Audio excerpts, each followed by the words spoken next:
Blizzard respond to the horrible state of Season 3. Right. Or people have strong opinions. I mean, we've been playing Diablo since the 90s, right? Wait, what? Exactly. On the internet, people have strong opinions? Lux just had a podcast where they brought Rod Ferguson on from Diablo 4 to talk about Season 3 and some of the upcoming updates, including the Gauntlet. They actually leaked the Gauntlet launch date during this podcast, so it's been officially announced, and I cut right to the part because the first 15, 20 minutes of it was just discussing what the season is and stuff we already know. It's basically a promo for the game. But then they actually start getting into some new news, and they start talking about some of the feedback people have been sending about Season 3. So I got to the interesting bit. Haven't seen all of this yet. Let's go. All that cool loot. But one of the biggest... There you go, right there. For, so if you didn't see it, that is the Gauntlet. Another stash tab to players. Right here, February 13th. Continue to collect all that cool loot. Dude, they still are talking about the stash tab? The stash tab has not been relevant since Season 2 in the discussion. Fire these developers. Also, the Gauntlet is not gonna save the game. No one cares about the Gauntlet effectively. Right here, prepare for the Gauntlet launches February 13th. So we're talking in just a week here, the Gauntlet will be out. Biggest, one of the big things for us for Season 3 was something we've been wanting to do since launch, which is leaderboards. It's something that's not there today, but on February... That does not sound good.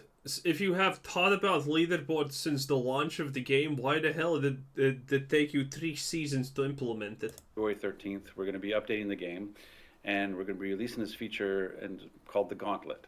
And the Gauntlet is a dungeon that has fixed placement every week. So it's a different dungeon every week, but during that week, it stays exactly the same. So if you're not familiar with what he's saying, basically the new dungeon leaderboard system it's sort of like challenge rifts from D3, only you get to use your own build. So it's the same for everybody. You get to repeat it over and over again, and they're based upon classes. So druids compete against druids, barbarians against barbarians, etc. The monsters are all the same. They're in the same location. And essentially, if you want to compete in this, you have to do the cookie cutter thing and compete against other people doing the exact same thing. Isn't that fun? And it's just a way for people to go through and try to get the highest score possible. And as they do that, then they'll get posted on the leaderboards. And then they can compete against their friends. There's a friends leaderboard. There's a clan leaderboard. There's a class leaderboard. Am I the best barbarian? There's also like parties of 2, 3, and 4. So you'll all get to see. It'll be kind of cool to see parties, actually. Yeah, I was gonna say there's gonna be parties because look at that: 2 skulls, 3 skulls, 4 skulls. Obviously, parties. Or against your friends in terms of parties are gonna be the worst thing ever. By the way, it is gonna be absolute sadness. I saw the fastest abattoir of Zir level 25 clear, 3 minutes something, and it looked 1-for-1 with how absolutely rancid the gameplay of Diablo 3 was at the end game. Monsters that don't take any damage, and then you need to CC them, use all your cooldowns, and do things like that. It was horrible. I do not want to see that in any game because it's an absolute failed system. And it amazes me how much the Diablo 4 devs, well, it doesn't amaze me, they're incompetent, fire them. How much they want to take from Diablo 3 and put it into Diablo 4. Even though Diablo 3 is objectively probably one of Blizzard's most failed games of all time. How you're going through the Gauntlet. And so we know there's rewards. Leaderboards has been a big thing, especially in Diablo 3. I'm so excited. A Tree of Whispers reward. I am beyond excited. And so we're really excited that in February 13th we'll be able to bring that leaderboard feature back. Could be fun for really fine-tuning your build as well, and being like, oh, was I able to get a higher score, get through faster? Totally. Yeah. My number one thing in Diablo 3 always was like if I showed up a little bit late for a season. He's technically right. It will be fun, but it's not going to be fun for most people because you need to fine-tune something in the game while the game is not even ready yet. I would just go to the leaderboard, look at number 1, and say, what did they do? And then I'm like, I'm now looking for that gear. I'm now looking for that, to set my skills the same and that kind of stuff. So it is a great way to learn, but it's also a challenge because it really puts, one of the things that's hardest about Diablo because it's such a deep game and with 5 different classes and all. Did them ever really call it a deep game just now? That's kind of crazy. It's a buggy game at best. All the different builds and all the combination of skills and all the combination of loot, that keeping it balanced is a real challenge. And Blizzard has not kept a single game balanced for the last 20 years. Arguably, Warcraft 3 is the most balanced Blizzard game, and in reality, it's not actually balanced if you think about it for a split second. Because in Warcraft 3, there are some units that are flat out unusable in almost all circumstances but one, and they're not intended to be like that from the beginning. It's just how the game plays out, because everyone knows what's good in what scenario against what race and whatnot. So, even that is technically, arguably not balanced. And so that this really puts that balance like front and center, because you can see it in the leaderboard. If you know, like season 2, it was awesome to be a ball lightning sorceress, because you knew that like you were going to dominate. Yeah, exactly. And so, you know, when we look at that, we have to go, okay, it's really fun, but how does that work on the leaderboards now? Right. And so that's something that we're going to have to. It's going to be a So they're gonna well, they already nerfed it, didn't they? Oh man, they're gonna dude. Game releases. What does Blizzard do? Well, they nerf everything that people find fun and good about the game, because everything needs to be sad and bad. Season 1 comes around, still doing it. Season 2 comes around, they're kind of almost not doing it anymore. Season 3, we're back to nerfing everything, because why not? you know, an interesting challenge over season 3. I would imagine it's an interesting challenge all the time, in that, you know, millions of people play Diablo 4. You know, they may have their particular favorite build that may not be considered part of the meta, or Right. they might not like farming for this part, or Right. or you know, people have strong opinions. I mean, we've been playing Diablo since the 90s, right? Wait, what? Exactly. On the internet, people have strong opinions. You Here we know, go. They're going to you get into know, the and- feedback I'm on a now for different season internet. 3, I'm well, sure. look, the way I look at it is, it's better than silence, right? It's good. It's good to hear. But I do wonder how you and the team think about, okay, is there a there, or is it a small group of, you know, people that are incredibly loud? Like, how do you take all of this input? Because it's like, I'm sure it's very. I'm really interested in this also, because my question is, how do you mess this up? How do you actually unironically mess this part up, Blizzard? Because everyone's saying the same thing pretty much. All the feedback is almost exclusively the same at this point. From the start of the game to now, when it's almost dead, people are still saying the exact same things over and over and over again. And what do you do? Nothing. Nothing with it. Very hard to make everybody happy, but to make the best decisions for the game and to tweak it without, you know, creating a new set of people that might feel aggrieved because Right. this changed and they love this thing. He's basically asking, like, how serious are you taking this feedback, you know? A mixture of things. Like, you basically have to take quantitative and qualitative, you know, and what I mean by that is, like, we have lots of data on how people play. We have lots of data on what the kind of damage output a class can do, or, you know, kills per second kind of thing. Yeah, I talked about this. This is the Blizzard thing. They don't actually play the game. They just look at an Excel spreadsheet and then they say, "Oh, this doesn't look like it's doing enough damage. 5% up. Yay! Now it's now the corpse explosion for the necromancer is equivalent to the baseline skill of a rogue, and that's how it should." No, stop, please. No, just stop. That we track, and we also do surveys, and we also do focus groups and roundtables, and then we have that sort of qualitative, which is like, how does it feel to us? How does it feel based on, you know, the fact that Diablo is struggling so much and is such a bad position, and he's telling, "Oh, we're actually doing like 3 trillion things like this," bro. Just get fired already. I'm so tired of this. Just get fired. You have proved incompetence of the highest degree over and over and over and over again. And it seems like you're still proving it. Just please, get fired already. the social media response or the sentiment amongst the players.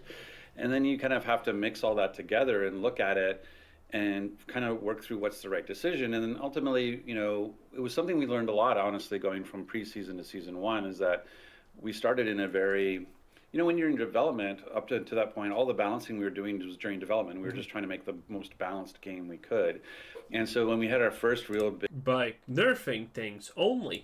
big balance adjustment going into season 1, we kind of focused on just the purity of the balance and not necessarily what players were considering to be the most fun thing to do at the time, which is, in a game like Diablo, kind of the most fun thing That sounds stupid. to do is to kind of feel like you're cheating, or you're That's slightly true. overpowered, or you feel like you found a loophole in the rule system or whatever, much like the ball lightning sword. Like, we know that there's no way that sword should be that powerful, but at the end of the day, we decided, people are having a lot of fun, and if people don't want to take advantage of that, they can play another class or another build if they want to. Yeah, which is So was it good was really decision for sort them.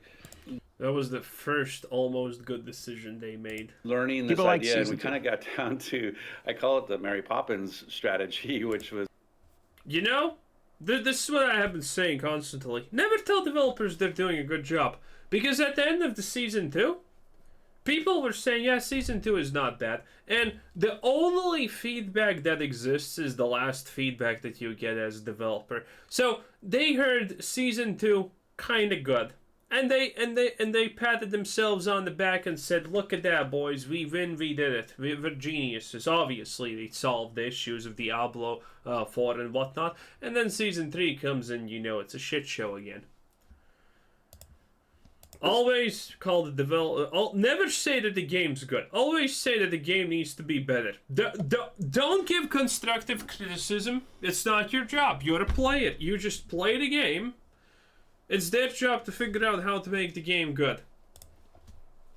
The spoonful of sugar that helps the medicine go down, and so we recognize that, hey, if, for whatever reason, we might have to nerf something a little bit, much like if, trying to maintain the balance for the leaderboards as an example, that make sure there's enough sugar there, enough fun there, that we're trading, something for something potentially even more fun. And I think, we kind of stumbled a little bit going into season 1. It was all that mentality just doesn't work. When you nerf something, you're not trading something. You're just nerfing it. medicine and not enough sugar. And now we're trying to find that balance, and we continue to do that with each season of like, okay, what's the right thing to do for the game in terms of the balance and for the players, and do we have enough sugar there? Yeah, and that's how they come to the solution of adding traps that make you lose control of the character, that are very poorly balanced and too fast or too slow. Yeah, that's nice. There to make sure that our priority is our players having fun, as opposed to, oh, this is a perfectly balanced system. Because at the end of the day, So basically, I guess what he's saying here is like the sugar for season 3 was the fact that they upped the loot and the damage of the pets. Like the pets actually do some more damage now, and that the vaults effectively have enough rewards that you can immediately see the response from people like, I'm loving the vaults now. There's so By the way, the vaults are actually good, but not because the rewards are good, because it's the best place to actually be in the game. I'd never considered this, but turns out when you play the game now, after the traps were nerfed, well, turns out that the traps do give something when they're completely useless, nerfed, and don't even matter. They at least make you slightly think that you did something by almost evading them, that you're kind of trying, and the traps give you that small sense of small accomplishment by doing nothing, and you still kind of walk almost past them.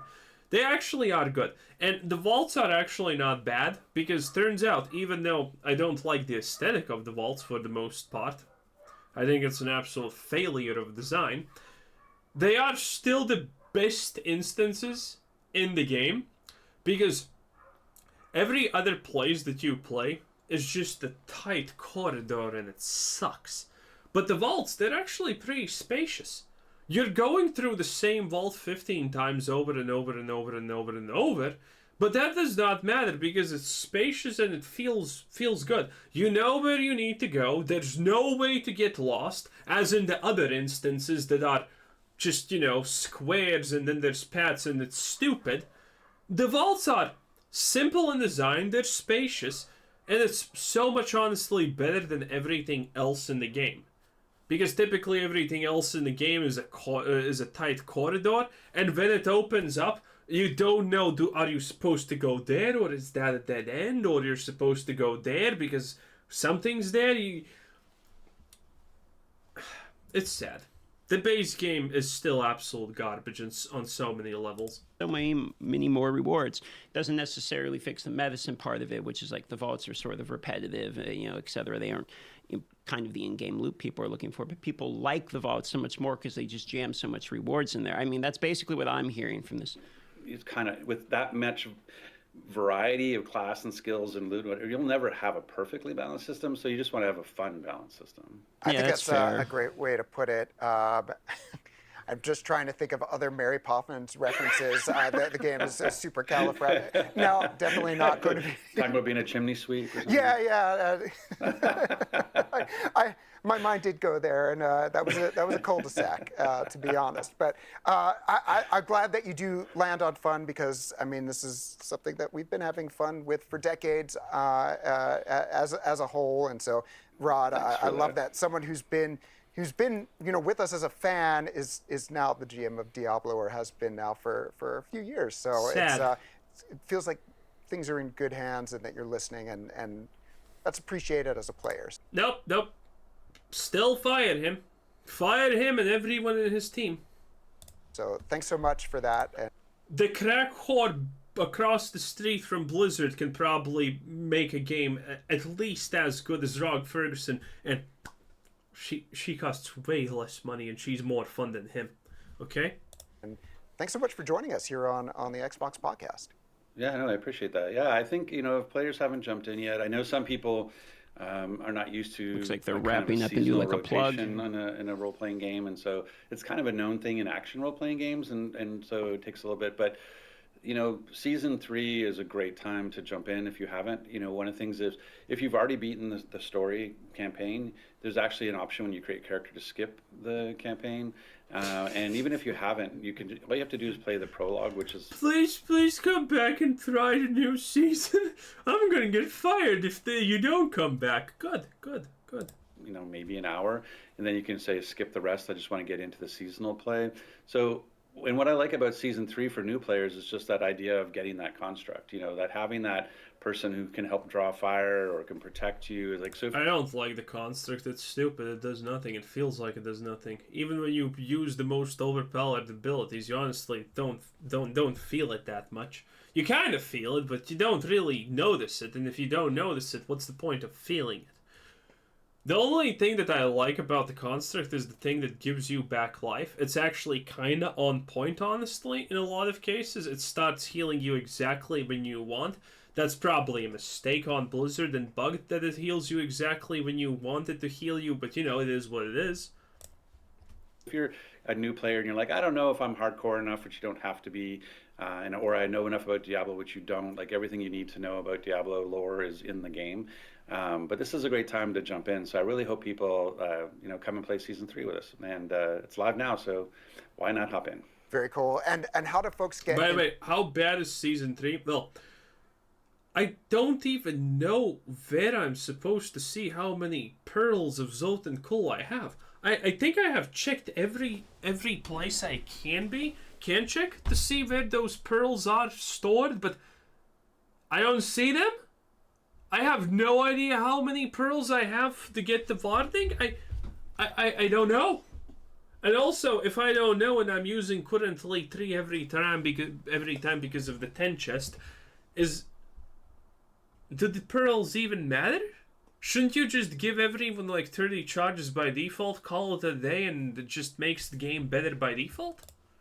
In touch with, if they have things they'd love to share with you all, what's the best way to do that? Probably not your personal... What's the best way to I was going to say, are you setting me up for a Twitter? No, there's a number. We have a forums. If you go to blizzard.com, we have our blog. That's one of the things we do all the time, is we're always updating our blog with patch notes. We're kind of updating the game as much as it needs to be. So, we can do hot fixes where we just fix things on the server that doesn't require a patch, and we do that, pretty regularly, especially at the beginning of a season. And I should really call out our developer updates and our campfires. So one of the things we try to do, and that was another thing we sort of learned going into season 1, is we wanted to be sort of talking more to the players, and even in a more casual way, like because we had these developer updates and we felt like we could only really do them when we had these formal announcements of some big thing, like like what we did for season 3. We had to do, a week or so ago, we did the big, here's the developer update for season 3. But we wanted to have these things we call campfire chats, or just really have the ability for the developers to talk to the players about what's going on. What are we? Bro, we know how the campfire chats work out. Okay, maybe the campfire chat should not exist on one hand. Maybe. Hearing, what are we thinking? Or I like having the common campfires. I'll be honest. That we need to deal with, and so it's really been trying to find additional ways to be able to talk to the players. So I hope people can tune in on like Twitch and YouTube and all that to get to hear what's going on. Very cool. Thanks a lot, Rod. I'm going to just change my clothes and send it back to me. Okay, so they sort of wrap it up here, and let's wrap it up with our thoughts. So in terms of new news, what we got out of it was the Gauntlet was on the 13th is when this will be launched. The Gauntlet will be the same dungeon repeated for everybody, but you can bring your own build. It will also be separated by class. We got a sneak peek of the reward, look like some cosmetics in the little cache. We'll have to see what's in the cache as well. The cosmetics that no one cares about in this game. Great reward. Systems of 2, 3, and 4 you can do as well. They also kind of set him up to be able to maybe laugh off some of the feedback where it was like, hey, the vocal minority, are these people just being loud? And he didn't go down and make excuses for that side of it, which I was glad to see. It wasn't just like, yeah, they're just a vocal minority, and you just got to deal with it. It's part of the making a game. Like, they kind of actually addressed that, hey, they learned from the previous seasons, and then when they do something that people don't like, they got to sort of mix in the medicine, the sugar analogy, for instance. So it's always encouraging to see that. I do like to see him talking about the focus is on the fun of it. Because, to be honest, when they add stuff in the game that just purely isn't fun, that turns a lot of people off, and then they ends up seeing some of the response that we... Oh, how could that be? Wow, imagine that. You're a game developer and you're smart enough to figure out that the game should be fun so people play it. Wow. Man, these Diablo 4 devs are really at the top of their game. We see in terms of the feedback, etc. So making the game more fun is probably a good way to go about it. Although you don't have to go so much about shallow funness. It's like fun can derive from a different quantity of things. So, for instance, crafting, like diving into making an item really what you want can be that's for season 57. Satisfactory way to play the game. And you can get fun from satisfaction of development of your character as well. So I think depth of gameplay can also generate fun, but just... You know what I actually want to see? I want to see some kind of infinity scaling thing that you can do in this game. And by that I mean literally 0.1%, not even X multiplier, but plus multiplier on something when you complete some kind of dungeon, maybe something like that. Because that is always fun. That is always cool. And then you can see in your stat bar how many permanent upgrades you have essentially gotten.